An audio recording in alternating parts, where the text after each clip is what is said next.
விடியற்கால வெளுப்பு பர்வதங்களின் மேல் பரவுகிறது போல பாருங்க. விடியற்காலம் வர்றதுக்கு முன்னே விடியற்கால வெளுப்பு அப்படின்னு. அதுக்கு முன்னாடி விடியற்காலம் வரதுக்கு முன்னாடி என்ன காலமா இருக்கு? இருண்ட காலம், இருள். அதுதான் அந்தி கிறிஸ்துவின் காலம், 7 வருட ஆட்சி.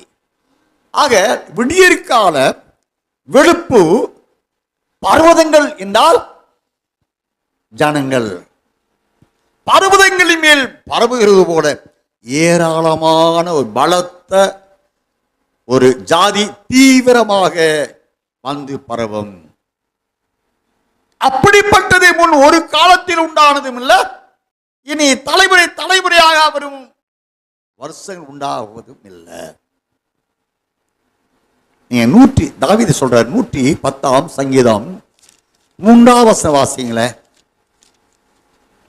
உமது பராக்கிரமத்தின் நாளிலே உம்முடைய ஜனங்கள் மனப்பூர்வமும் பரிசுத்த அலங்காரமும் உள்ளவர்களாய் இருப்பார்கள். விடியற்காலத்து கற்பத்தில் பிறக்கும் பணிக்கு விடியற்காலத்து கற்பத்தில் பிறக்கும் பணிக்கு சமானமாய் உம்முடைய யௌவன ஜனம் உமக்கு பிறக்கும்.